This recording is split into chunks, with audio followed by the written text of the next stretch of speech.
Just be yourself.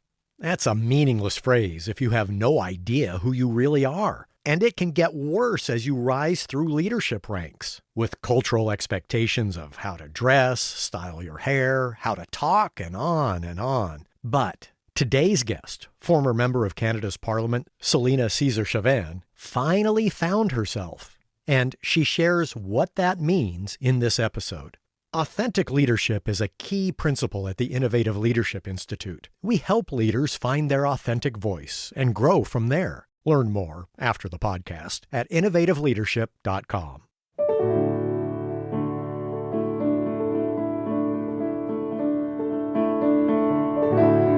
This is Innovating Leadership, Co-Creating Our Future. I'm your host, Maureen Metcalf, the founder and CEO of the Innovative Leadership Institute, where we help leaders be future ready. We're recording this interview from the 2023 International Leadership Association Global Conference in Vancouver, celebrating its 25th year of impact. Today, we'll be talking to Celina Caesar-Chavannes about her book, Can You Hear Me Now?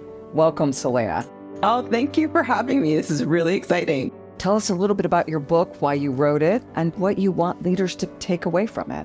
I was a member of Parliament with the Government of Canada in the 42nd Parliament from 2015 to 2019. And the entrance and exit from that political sort of turmoil was quite an adventure for me. I call it the most painfully beautiful experience I've ever had. In writing the book, I wanted to capture what it was like while I was there. And I think for a lot of people, irrespective of whether they're in politics or in business, if they have a real adventure, you want people to know what it's like while you were there. And so I wrote that book and really wanted to capture, especially because it's so rare to have a story from a Black woman's perspective as a politician or as a former politician. It was really important to really change the narrative, not only on what politicians can be, but what their lives could have been like before they got there and what the adventure was while they were there. So it was an important story to document that moment in history of the 42nd Parliament. Yeah, that was the trailer.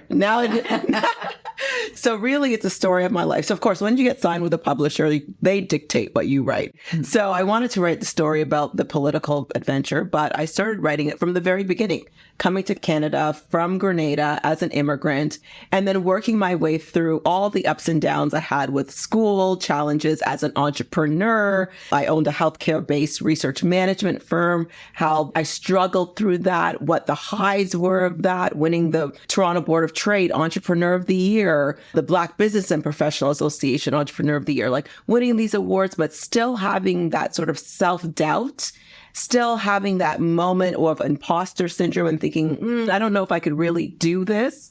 And going in and doing my executive MBA, getting into a politics course in that program, and then pivoting, leaving the company 100%, and then going into federal Canadian politics and thinking, wow, if serendipity was an actual person, she'd be even confused by my pivot there. And then what that was like in politics. Why did you make the pivot?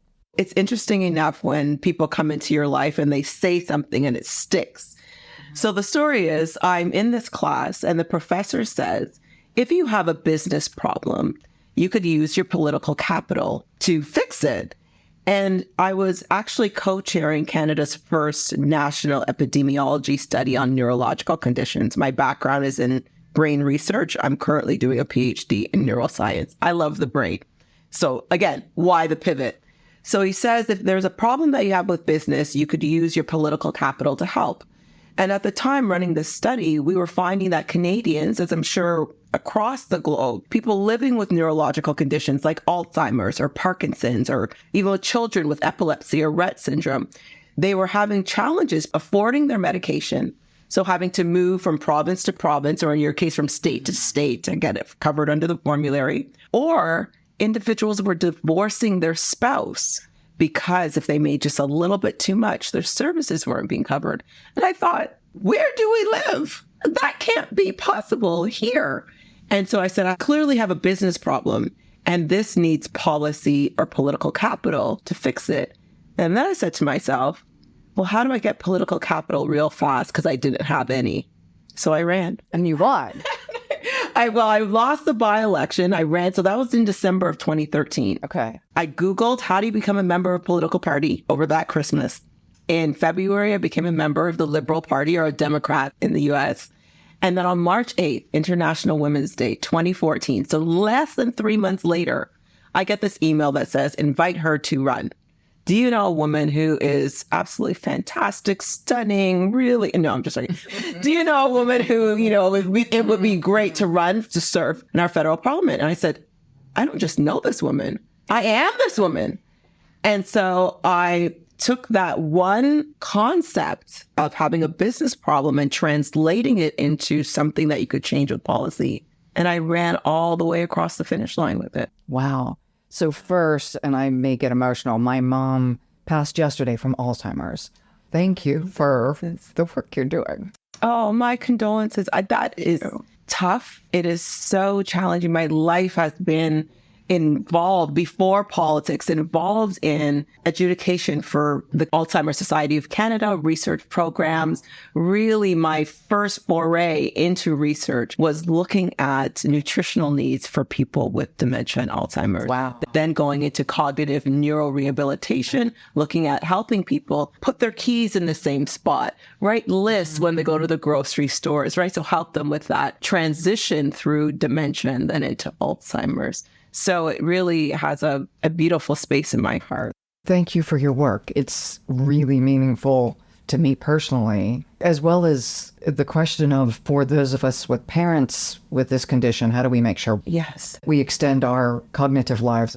Well, that is what was really important. So getting into politics, what I wanted to do was ensure that we had a national brain strategy and a national senior strategy. So you might think, well, why not have a national Alzheimer's strategy, which we could do that. But what we were finding was there were so many commonalities between people living with dementia, people living with Alzheimer's, people living with Parkinson's, people living with all of these neurodegenerative conditions or neurological conditions, that we thought, if we have a national strategy that not only looked after the person who oftentimes had a comorbid condition like depression or something else, and looked after their caregivers, then that would be a better strategy than just looking after the condition in a silo, as if the brain doesn't have more than one condition that it could be dealing with at the same time. And the idea that we promote health. That's correct. Rather than cure sickness. Because if I attend to my brain health now, hopefully I don't end up in a nursing home for a number of years. Yes. So learning a new language, taking up a musical instrument, it's use it or lose it, right? Even doing something as simple as Sudoku, or just really challenging yourself, downloading Duolingo, learning something. It seems so innocent. But when I was doing some of that cognitive neurorehabilitation, it was those things that people thought were, oh, I would look like I was crazy if I did that. If I did self-talk. So when I'm walking to the grocery saying, oh, I have to remember I need to get apples, bread, cheese, milk, or putting it in some kind of list, some kind of alphabetical list or something like that, people would think that that was, oh, I shouldn't do that because that makes me sound crazy. But no, it actually is a strategy for brain health. You're not putting stress on your brain because you're actually writing things down. Why stress your brain out? You don't need to. But you also have to have the strategies to use them. So you keep using that cognitive function, you keep trying to increase that neuroplasticity that helps with your brain function. For all of our listeners who are also struggling with parents and the concern that they will also become the person that they are now caring for. Yeah. So national brain strategy. Let's go back to that. I wanted to have a national brain strategy. I really looked into some of the work that was happening in the United States around the investments. If you made an investment in research related to the brain, $1 would have a $4 return, meaning you could have a decrease in the number of people living with Alzheimer's or the cost to healthcare. What ended up happening was that it didn't go very far. And you might be wondering, Celina, well, what does that mean? It sounds really great. While you're in the federal government, why couldn't you push that over the finish line? I just don't think we were ready for it. I was appointed parliamentary secretary to the Prime Minister, our Prime Minister, Justin Trudeau. I had some real challenges as being the only Black woman elected in the 42nd Parliament. So out of 338 members of Parliament, I was the only Black female there from 2015 to 2019. And it became very clear that even my title as parliamentary secretary to the Prime Minister often does not protect you from some of the isms that we experience. And that was almost like a shock to me. Like, I'm not protected. I have this great title. I have all this status. I'm this big time person now. I have a pin that says I'm a member of Parliament. What? I still experience racism. I still experience tokenism. I still experience sexism. That's wild. And it was wild that we were still having these kind of basic conversations that we need to get over. And so it was a challenge trying to utilize my brain while at the same time being very cognizant of the fact that the only thing that I felt useful for was the color of my skin and the fact that I had a chest. That would make me angry. Oh, yeah. That's why the book is entitled, Can You Hear Me Now? Yes. How did you navigate this? Because you also have a voice at that point, right? Yes. So this is the interesting thing. You have a title, you have the status. I'm parliamentary secretary to the leader of a G7 country. People are saying you are one of the most powerful women in the country. And yet I still feel this small. And if your listeners could hear, I'm like pointing my fingers together and pinching my nails together, because that imposter sometimes takes a hold of you at the most incredible moments. So even when something happens to you, like you experience a microaggression or you experience sexism, it might be a small act, but it throws you back, throws you off balance. In those moments, I felt small. I still felt small. And I think I felt small because I didn't actually know who I was. There was a title of leader, but what does that mean? What does that mean under the surface? What does it mean when you pull the title away? What does it mean to your value, to your sense of self? And if you don't have that value or sense of self in a firm and strong way, then that title really means nothing. There's a couple things I'm taking away. How do we help people build that sense of self? Yes. And how do we have a platform to have the conversation so that when someone feels minimized, we can explore it. So the person who is often unintentionally, let's make the assumption of that, Yes. can reevaluate their behavior, because if they're doing it to you, they're probably doing it to other people as well.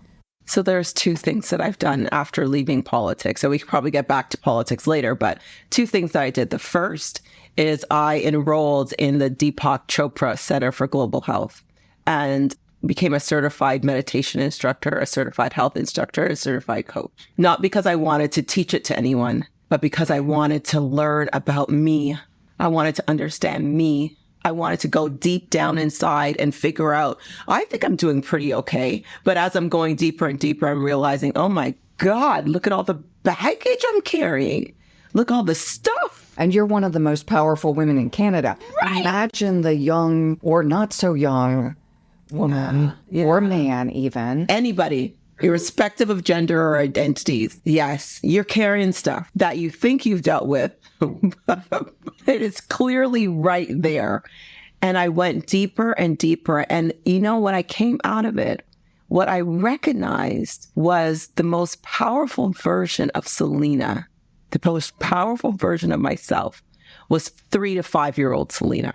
3 to 5 year old Celina was uninhibited, unapologetic. She used to sing at the top of her lungs. Her voice still cracks, but she didn't care. People were saying, shut up, stop listening. And she would just be belting out Rod Stewart. If you want my phone and you think I'm so... We did not care. And then what ended up happening was, as the world told Celina that you need to be seen and not heard, as I started pushing her away, I started to her boldness used to get me in trouble. So I used to hide her and push her away and put her in a dark place and just leave her there. And eventually I forgot her.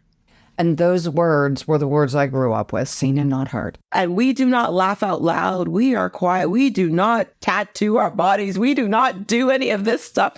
We are good girls. I got reprimanded as a senior manager at a large consulting firm for laughing too loud. Laughing too loudly. Stay in your place.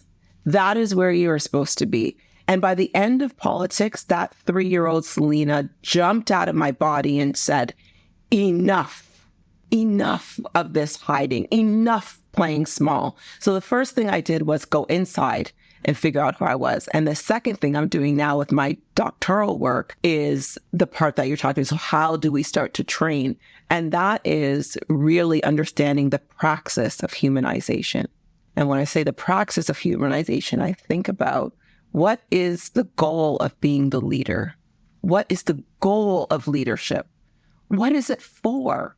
And if it's a selfish endeavor, if it's only about me, then it'll have very limited possibilities. But if your leadership is tied to the collective, is tied to restoring our humanity in a world that is often driven by greed and selfishness and a climate that is destroying us and geopolitical issues that are harming the most innocent of us and leaving people behind. If your leadership is not for the collective, then what is it for?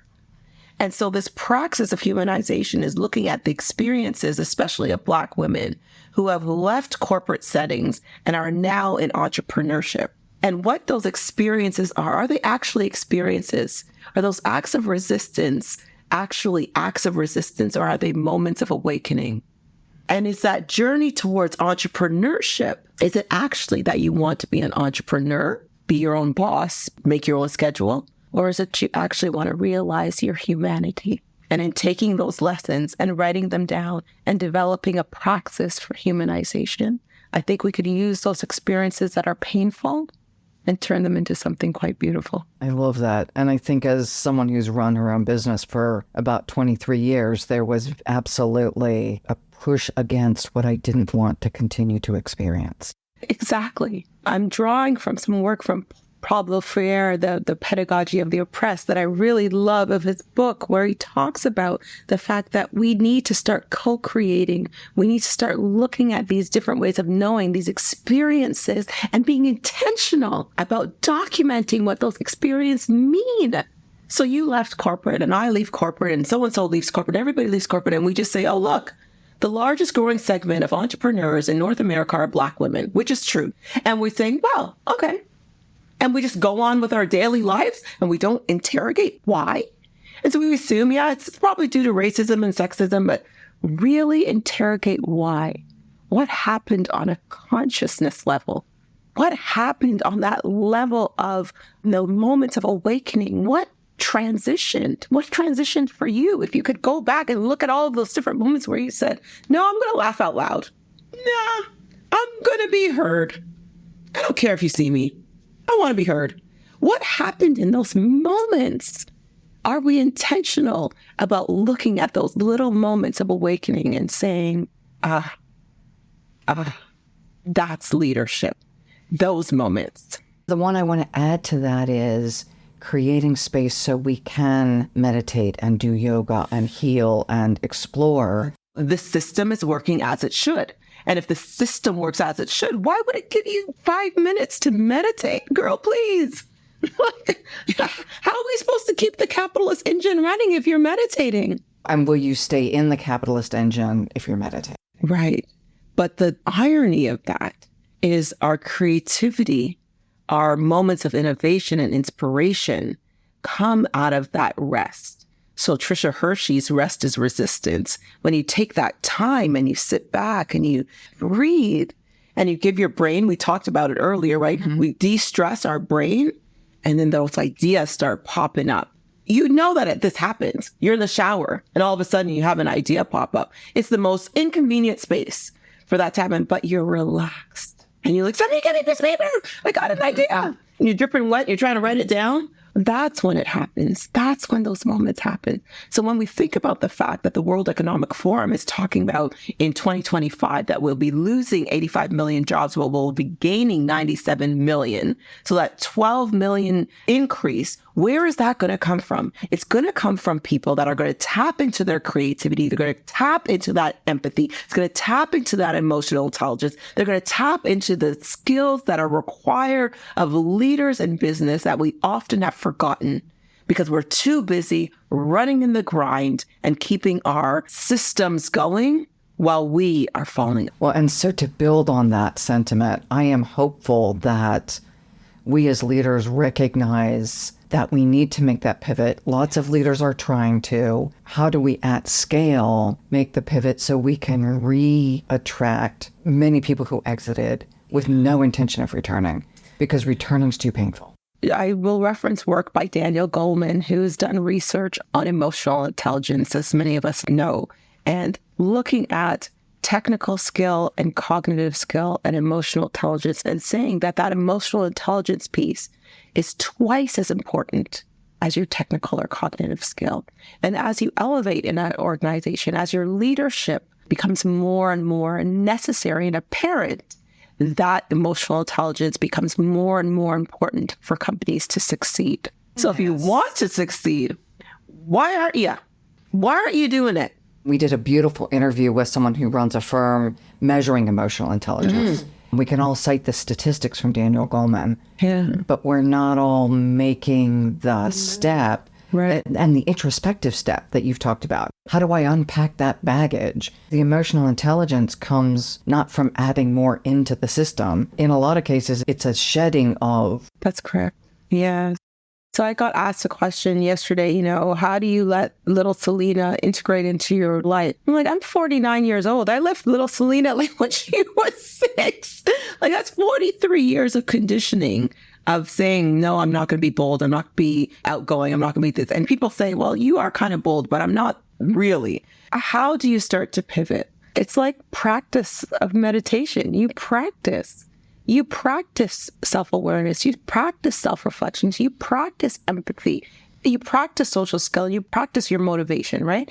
In particular, when we talk about empathy, it's not just a practice of empathy I feel with you, but you look at other research around compassion, it's taking that empathy and adding action to it and saying, I'm going to use my power and my privilege in an action with my empathy to create compassion, meaning I don't only just feel with you, I'm now going to help you. And that's where advocacy and sponsorship. That is correct. That's where we want to be going.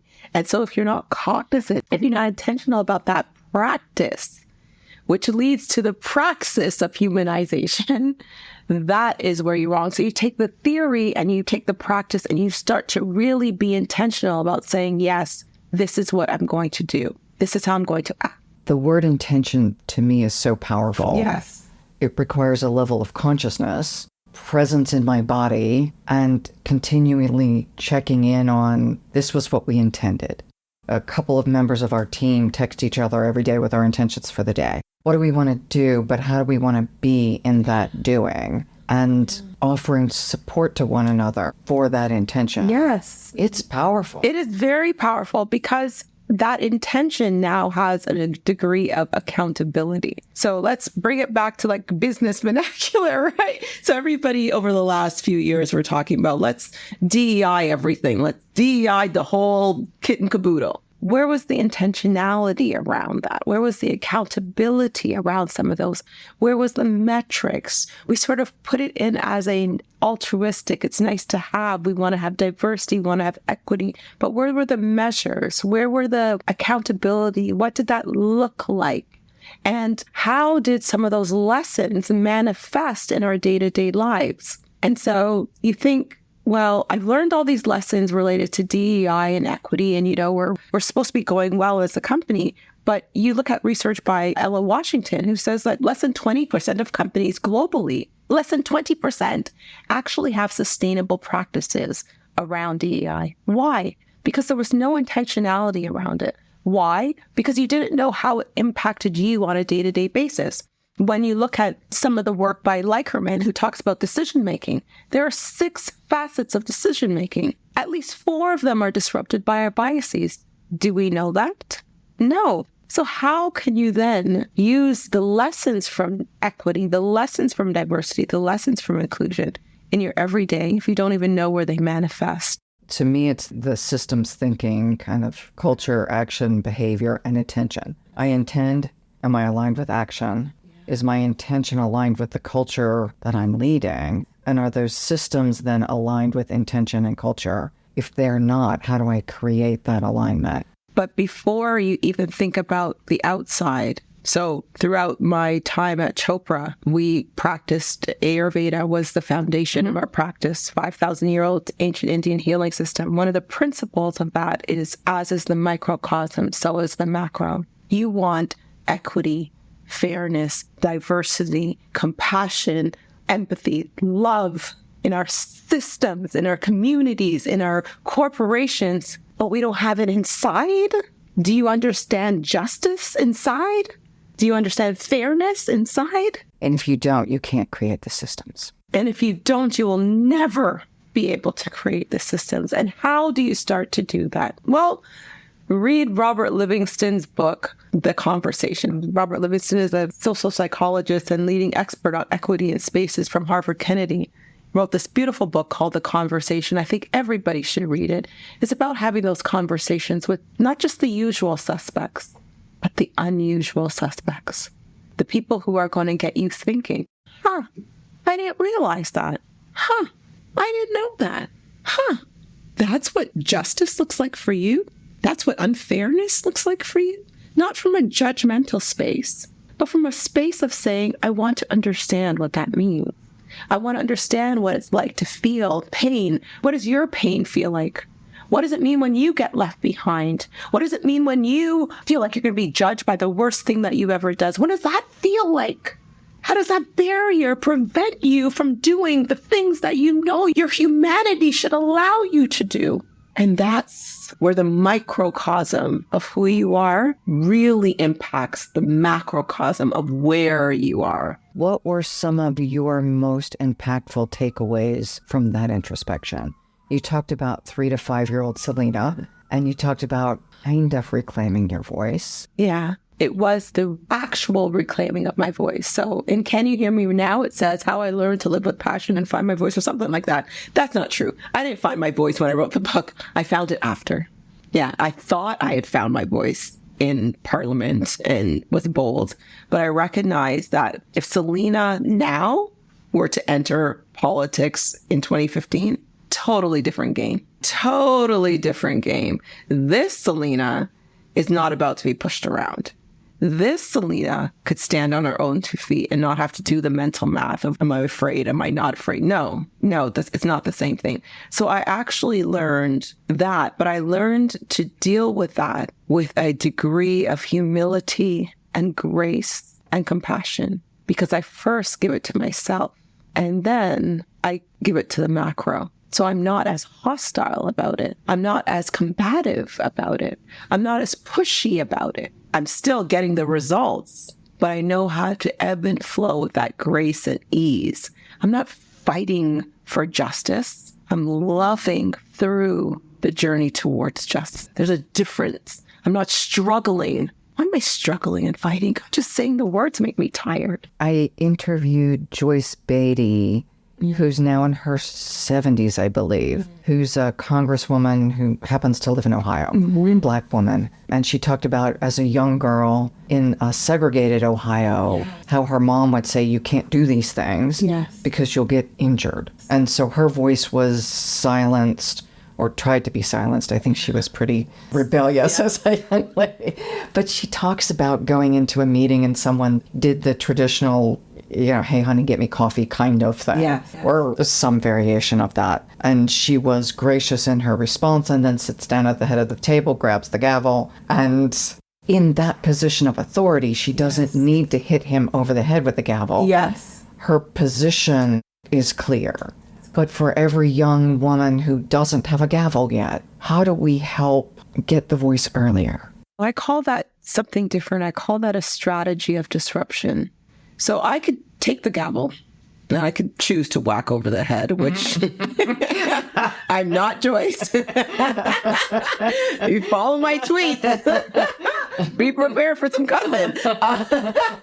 It's not as sweet and cherry, but I call this strategy of disruption. So I know my role as a disruptor. on sort of the one end of the spectrum. You want something done, you want me to tell off somebody, easy, it will happen, no problem. But that's one very extreme.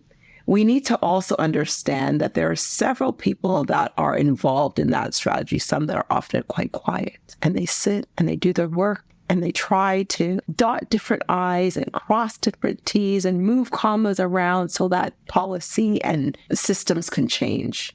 And there's a whole variation of people in between, people who protest, people who are a little bit more vocal inside spaces, people who eventually get to where I am, where I could tweet something out publicly to any world leader and I'm okay with it. So I think what our young people need to recognize is that the creation of networks of individuals who are intentional about their support for whatever it is that they're doing, whatever it is that you're passionate about, healthcare, education, the soil, it doesn't matter. Surround yourself with the people that are part of that strategy of disruption that can allow things to move forward. Because at the end of the day, look, if you're young, you're 20, 30 something, you got to pay the rent. Do not go tweeting anything to your boss.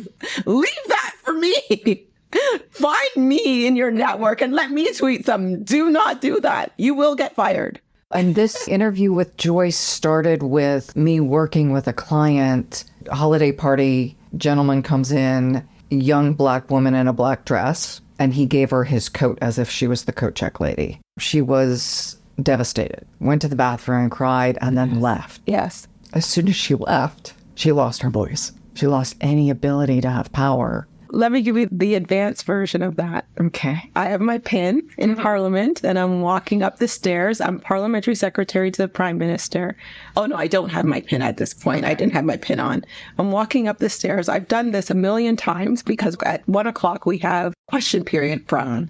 So I have to sit in question period prep. Black women, we change our hair. That might be it. But my face pretty much stays the same. You didn't get surgery. I didn't get surgery. So I'm walking up the stairs and in front of me is Bill Morneau, the Minister of Finance and his whole team. And they walk in and then I walk up and they say, "Oh, are you Bill's assistant?" And that was a long pause for me. And I recognized at that moment that even as parliamentary secretary to the Prime Minister of Canada, I was still the help. And I had struggles getting into every building up until the last day that I worked. I was still asked, "Can I help you? Like, what are you doing here?" I'm like, "I'm a member of Parliament. I'm still going to be a member of Parliament for at least 4 more months. I'm going to go into my building and take my last boxes out and I'm going to leave." So there's a part in my book where I quote Nina Simone's song. I say, you got to learn. You got to learn to leave the table when love is no longer being served. And I feel really guilty about that because I was the one Black woman there